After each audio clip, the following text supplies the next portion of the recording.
Welcome back to the Dershow. This is a very sad anniversary today. It's 1 year since Hamas crossed the border and, at the incitement of Iran and with the complete cooperation of Hezbollah, murdered in cold blood more than 1,200 innocent Israelis, children, kids who were going to concerts, women, peaceniks. I have often thought of this one woman who used to go to the border every day and bring Palestinians with her to take them to hospitals to be treated. And as soon as they invaded, the same Palestinians who she took to the hospital, their families showed the murder as her safe room and they burned her alive. Women were raped, children were beheaded, people were burned to death, murdered in front of their children, murdered in front of their parents. And the streets in New York today are filled with the protesters, not protesting what Hamas did, but protesting Israel, protesting the victims.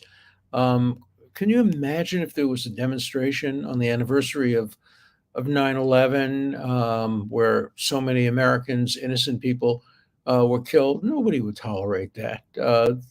They would be booed off the streets. But I guess it's a little different when it comes to people who are supporting the murder of Jews.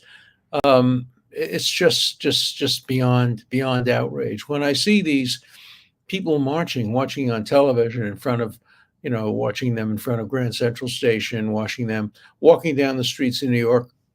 I can't help but thinking of Hitler Youth, who were doing the same thing in 1933, 1934, 1935, when they were protesting Jewish professors like Albert Einstein and others, and Sigmund Freud, and were forcing them to leave the country, and were preventing Jewish students from attending classes or speaking up in classes. Professors would call on students and say, "Are you a Jew? Out of my class." Well, today, professors at Columbia and other schools are calling at students and saying, "Are you an Israeli? Well, no, I won't let you talk in my class unless you're willing to admit you're a genocidal a killer." And so what we're seeing is a possible repeat of what happened in the 1930s. Now, what happened in the 1930s didn't destroy the Jewish community. It's what happened in the 1940s that did. And so the question is, will the 1930s turn into the 1940s? Will the 2020s turn into a situation which is akin to what happened when 6 million Jews were killed? According to Nasrallah, the man who thankfully was killed by Israel, and I wish he had been killed sooner, and I wish many more like him were killed. But Nasrallah said that he hoped that Israel would ingather all the Jews in the world. I don't know how many there are, 13 million, 15 million, or what, 1/10 of 1% of the world's population. Nasrallah was hoping that all the Jews from America, from Brooklyn, from Queens, from Manhattan, all Jews from all over the world would be gathered into Israel so that Hezbollah could take care of them at the same time, the way Hitler took care of all the Jews of Europe at the same time, killing 6 million of them. So Nasrallah didn't even hide his genocidal goals, nor does Hamas. Read the Hamas charter. You can get it. It's right. It's an appendix to my book, War Against the Jews. I print both charters of Hamas, and the Hamas charter is genocidal. And the slogan, "From the river to the sea," is genocidal. What it means is there shall be no Jews from the river to the sea. Today I debated a pro-Palestinian or anti-Israel Hamas supporter, and I asked him, "Do you believe that there should be a nation state for the Jewish people called Israel?" He wouldn't answer the question. He wouldn't answer the question. All he was doing was justifying what Hamas and Hezbollah had done, and cursing me and attacking me and getting very personal. Pierce Morgan, on whose show I was, um, said, "Look, you're not doing your cause very much good by these personal attacks. Get to the merits." But he wouldn't get to the merits. He didn't discuss the merits at all. All he did was attack me personally for who I represented in the past and who I represent now. Not a word, hardly a word about the merits of what happened on October 7th. But I'm not worried about him. I can easily defeat him in the marketplace of ideas, and he's not, a young man who represents the future. What I'm worried about are these kids who are marching on the street, these Hitler youth who are marching on the street. They're divided into essentially three groups. One, the radical anarchist communists, America haters. Two, the anti-Semites, the Jew haters, the people who want to see Israel destroyed at any cost. And three, the useful idiots, the people who have no idea what they're protesting, who know nothing about the history, who don't understand that the Gaza Strip, Israel's occupation of the Gaza Strip ended in 2005. Not only did every living Israeli leave the Gaza Strip, every dead Israeli, everybody who was buried in Jewish cemeteries in North Gaza, they were dug up and they were brought out. Their bodies were carried out. There wasn't a single dead or alive Israeli in the Gaza Strip, and the Palestinian Authority was supposed to take over, and they could have turned the Gaza Strip into Singapore on the Mediterranean. It's beautiful beaches. I had dinner there in Khan Yunis. Food was great. The people were nice. This was years ago, obviously, but instead of turning it into Singapore on the Mediterranean, it turned into hell on earth. Why? Hamas created a coup, a bloody coup. They murdered Palestinian leaders. They murdered people from the Palestinian Authority, threw them off roofs, shot them, tortured them, and took over and turned Hamas into this tunnel place where all the money that Europe was sending into Gaza, countries like France, were sending money to Gaza. They weren't being used for humanitarian purposes, the money. It was used to build tunnels and to create rockets and build rockets and buy rockets. The tunnels came from Egypt, where they were big enough to ride trucks through. I was in one of those tunnels. I was one of the first civilians ever to be allowed in a tunnel when Israel took over and discovered a tunnel that led from the Gaza Strip to right near an Israeli kindergarten. The goal of that tunnel was to allow murderers to come out of the tunnel and kill Israeli children in kindergarten. Israel discovered the tunnel, and I was allowed in it, and it was remarkable. It had little train tracks, and it was very large and very filled with electronics, and that's what happened to Gaza. So let's explore some of the myths. There's a myth, and it's a myth that's been supported by the International Criminal Court, that Israel used hunger and starvation, and that the people of Gaza were subject to starvation. It is a total categorical lie. Food was and is plentiful in Gaza. Nobody has died of starvation. As far as I know, nobody has ever gotten sick from starvation. Yeah, maybe people missed a meal here and there. They had breakfast and dinner, probably during Ramadan, and they maybe missed dessert. But look at the pictures. There are videotapes and photographs of food stalls filled with fresh vegetables, fresh fruits, fresh water, fresh everything. And then people complain, well, Israel bombed hospitals. Of course they bombed hospitals. Hamas took over the hospitals and used them as launching pads to send rockets to kill Israeli school children. Wouldn't you take over those hospitals? They did it with minimum casualties. Then the other myth you hear is that, there have been so many civilians killed. It's just total nonsense. Fewer civilians have been killed in Gaza than in any comparable war in the history of warfare that took place in urban centers. According to Hamas, the ratio is 2-1. According to Hamas, that is, for every combatant killed, there are 2 civilians killed. The ratio was much, much lower. it's probably lower than 1 to 1. Probably for every combatant killed, there was one civilian killed, maybe even fewer. In Lebanon, it's much, much fewer, many, many more combatants. In other wars, the ratio has been 10 to 1, 12 to 1, 8 to 1. Even when the United States, which is a great and moral country, went into Iraq and Afghanistan and other places, the ratio was 4 to 1 or 5 to 1. No country has ever achieved a ratio of 2 to 1. And Israel's ratio is better than 2 to 1. And so Israel should be praised for its concern about civilian life. One of the reasons that the ratio is so low is because Israel gives warnings. By the way, the ratio would be much lower if Hamas allowed its civilians to go into its tunnels, but it builds tunnels only for terrorists. It locks the tunnels from civilians. So when Israel bombs a location which has Hamas fighters, the Hamas fighters lock the tunnel doors and won't allow the civilians to be protected by the tunnels.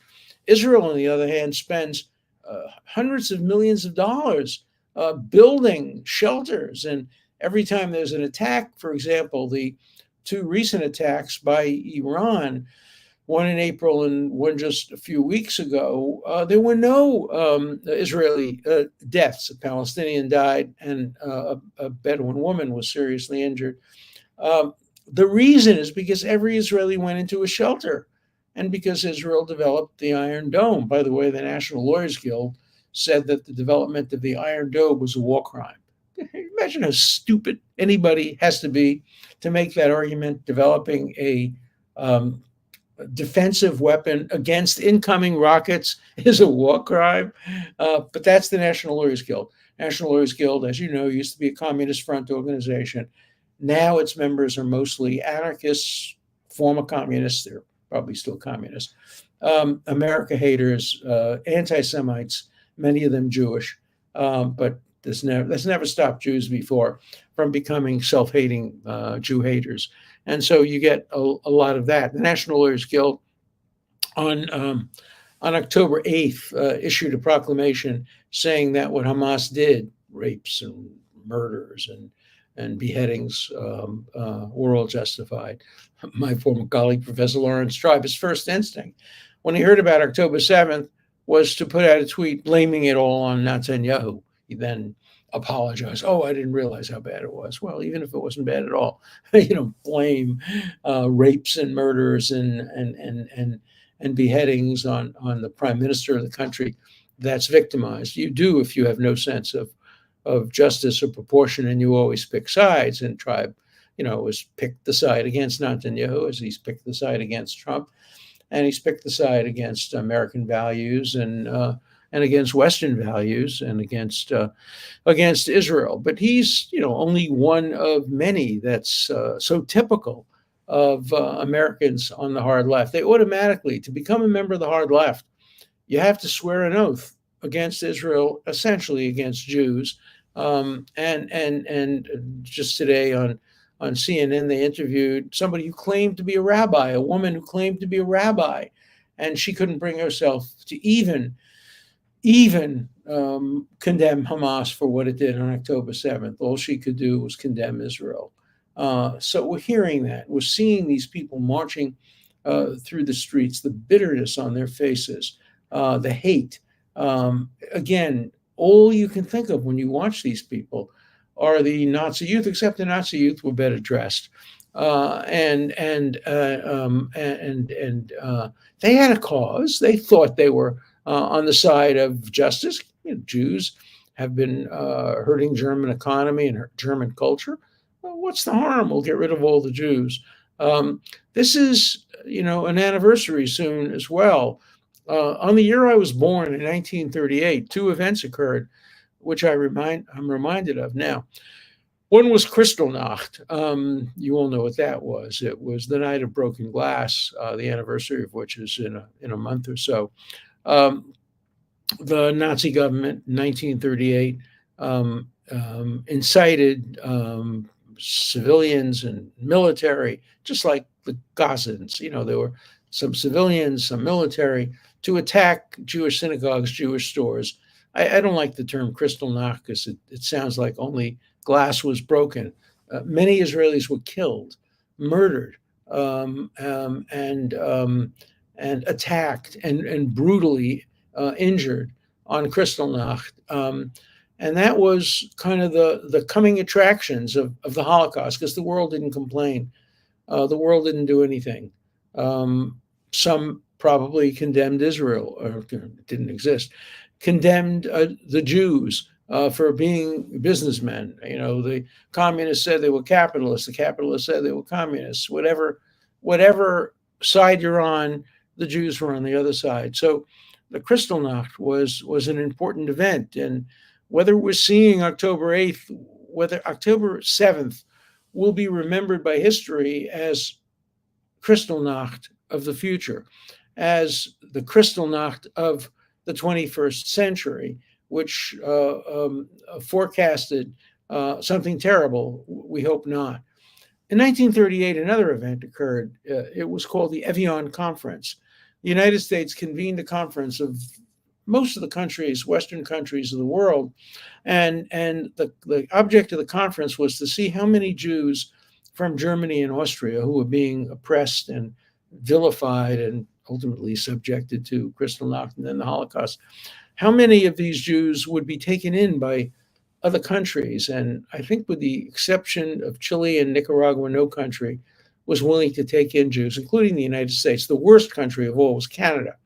Even one is too many, said the minister of absorption. No, we don't want a single Jew. Right after the war, by the way, Canada opened its doors to Nazis from Ukraine, to Nazis from Belarus, to Nazis from other parts of Europe. It became a haven for Nazis. But during the Holocaust, Canada said even one is too many. And of course, France refused to take anybody, and they collaborated with the Nazis. And now France wants to cut out all armaments to Israel. It wants to issue, it has already issued a boycott against itself sending arms to Israel, but it wants all the rest of the countries of Europe to do the same. Why am I not surprised that France is leading the campaign against Israel among Western Europe? Policemen in Holland refuse to protect Jewish institutions and synagogues. Again, the Dutch have gotten away with murder. They were, after the Austrians and the Germans themselves, the Dutch were the worst Nazis. They regarded themselves as Aryans. They cooperated fully with the extermination of Jews. We all know the story of Anne Frank. Anne Frank was obviously turned in by fellow Hollanders and turned over to the Germans, as many Jews were turned over to the Germans. Very few countries in Europe were immune from this. Ireland was not. Ireland was fighting England, of course, so maybe you can understand it a little bit, but it wouldn't allow British ships and Allied ships to dock and, claim to be neutral in relation to the Nazis. Being neutral in relation to the Nazis is being pro-Nazi. And that was true of Ireland. It was true of Switzerland. It was true of other countries. Europe disgraced itself in the eyes of any people of morality when they did what they did, cooperated. I almost got arrested in Poland a few years ago. I was speaking at the Jagiellonian University on the anniversary of, I forget what it was, maybe it was Kristallnacht, for all I know. But I was speaking in Poland, and they had just passed a statute saying anybody who says that any Polish people were complicit in the Holocaust goes to jail. So I started my speech by holding my hands up and saying, please, would somebody come and handcuff me?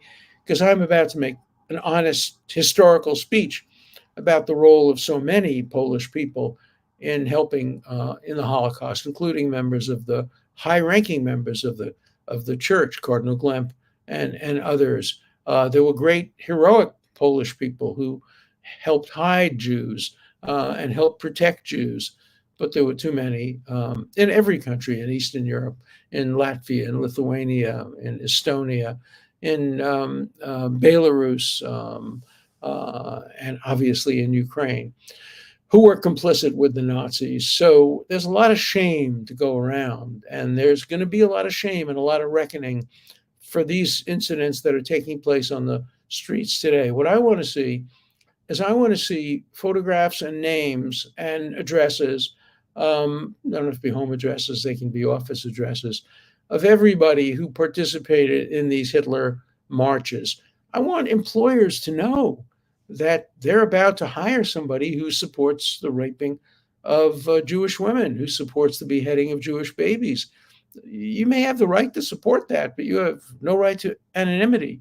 We have the right to know who you are. We have the right to judge you on the basis of who you marched for and who you marched against. And I'm hoping we can have an accounting, a reckoning, and on all sides. If there are people who are taking too extreme positions against the Palestinians, fine. I'm happy to have their names published. Also, part of free speech is transparency in the marketplace of ideas, and transparency requires that we know who it is that is making these horrible neo-Nazi statements. Again, ask yourself, how would universities treat somebody who came on a college campus wearing a Ku Klux Klan hood and called for the lynching of blacks? It might be protected free speech if you don't incite it, if you just advocate it, say it's a good idea. Nobody would ever tolerate that. But that's what these neo-Nazi Hamas supporters are doing. They're calling for the lynching of Jews. They're calling for the end of the Jewish presence from the river to the sea. And we're entitled to know who they are. And I'm going to do everything in my power to learn who they are and to send that information out as widely as possible so that potential employers will know. If you want to employ them, fine. I want to know who you are, too, if you want to employ them. And if you want to hire them to be your lawyers, fine. I won't, but you can. And so we'll see whether there is a reckoning in accounting. This is a very sad day. And the saddest part of the day is if Sinwar were here today and you were able to ask him, knowing everything you now know, your claim that all these people in Gaza who are civilians have been killed, the vast majority have not been civilians by any reasonable definition of that term, even the ones they call children. They're 19-year-olds who are planting bombs and who are engaged in warfare, but Hamas counts them as children. But even so, it's just important to know who it is you're supporting and who it is you're opposing. You have a free speech right, but if you were a Klansman, we'd want to know. When you were a communist, we want to know. I was opposed to that of McCarthyism because that was a thing of the past. Posed no imminent danger at that point in time. But what we're seeing now is the mirror image of that, and I want to see accountability, and I want to grieve and mourn about the 1,200 people who were murdered on October 7th and the 250 who were taken hostage, most of them still hostages, seven of them Americans. We have to never forget them and always remember. That's why I've just turned out a new pamphlet. It'll be out probably in about 2 weeks. It's called The 10 Big Anti-Israel Lies and How to Refute Them with the Truth. And it lays out, much the way I laid out in my previous book, The Case for Israel, the 10 arguments that the protesters are making. And it shows by clear documentary evidence how each of those arguments is false. We're trying to print 1 million copies of this pamphlet and distribute them free of charge, no profit for anybody, to colleges and universities all over the world. And what we want is to help with the costs of distribution. People who went to a college, say you went to Columbia, donate to the publisher so that he can distribute to Columbia 1,000 copies, or Princeton 1,000 copies. I'll donate for Harvard and for Brooklyn College, where I went, and I hope others will do the same. And I just want as many people as possible to be able to read this pamphlet and have available to them the answers to the lies that they're being told on their college campuses and on the streets all over the country. Okay, some letters. As a general principle, I fully agree with you waiting close to election day before deciding who to vote for. Currently, however, the election is between one candidate who is 100% qualified for president and a candidate who was 100% was 0% qualified. I think every American agrees with that. They just don't agree which candidate is the qualified one and which is the unqualified one. And I'm gonna wait until November to decide my own vote, and I hope others will wait as well. When are you going to grow a pair and publicly endorse Trump? Well, when I decide who I'm going to vote for, then I'll decide what I'm going to say about who I'm going to vote for. I can't understand Biden's wish that Israel not destroy Iran's nuclear program. I can understand it. I just fundamentally disagree with it. I think that the world would be a better place if Israel had the military capacity, and I don't have the answer to that question I'm not a military expert, to destroy or attack Iran's military capacity to develop a nuclear arsenal. If it does, it should use it and should do it. Here's somebody who says, I'm from Iran and I support Israel. A lot of Iranians support Israel. There's a lot of support for Israel among Iranians. Some of them just do it because they're so opposed to their own regime. But if you had a fair and open election today in Iran, I think the current incumbent government would lose 80% of the vote, certainly way above 50%. So we'll see. Why is anyone asking Biden for permission? Well, nobody is. I don't think that Netanyahu has asked Biden for permission. He may have told him what he intends to do, and Biden has told him not to do it. But we'll see. We'll see whether Israel follows Biden's poor advice or follows the much better advice of Donald Trump, which is to destroy Iran's nuclear capacity if they have the ability to do it. Professor, Hillary Clinton has come out strongly in favor of limiting free speech rights on social media. As a strong supporter of hers, are you disappointed she has taken this stance, which is popular among the radical left of the Democratic Party? I'm in favor of free speech. I know how painful free speech can be, how difficult it can be. I have been the victim of defamatory free speech over and over again. I still support it. And so I would like to see all political figures, Democrats and Republicans, err on the side of more free speech rather than less. Professor, Kamala Harris has posted a statement on her social media saying how she will never forget the horrible events of October 7th. In view of her refusal to attend Netanyahu's speech and her criticism of Israel fighting back against Hamas, this does not appear hypocritical on her part. Well, I don't know about hypocritical, but it certainly appears inconsistent. I would think that you should today be telling Israel to do what it needs to do. And I was strongly opposed to Kamala Harris going to a sorority party instead of presiding over a joint session of the Senate and the House. Remember, that's not her choice. It's her constitutional obligation. The Constitution doesn't say the vice president, if she feels like it, may, if she doesn't have a fraternity, sorority party, preside over the Senate. It says shall, and she should have done it, and she was wrong. So, sad day. I'm not going to celebrate. I'm going to think about the hostages. I'm going to think about the fact that the president of Israel was in touch with me not so long ago to inform me that some cousin of mine, who I didn't know, a distant cousin, a 32-year-old lawyer, had been killed in Gaza fighting for Israel's survival. I lost another cousin back in 1973. And who knows how many more Israelis will be killed, either by Iranian rockets or by Hezbollah rockets or Hamas guns. It's not over yet. And Israel's success in this war is the success not only of Israel, but of Western democracies and of civilization against barbarism. So when I think of today, I think of it as an existential moment, a transformative moment, a moment as important perhaps as Kristallnacht and the Evian conferences that occurred 86 years ago. See you tomorrow.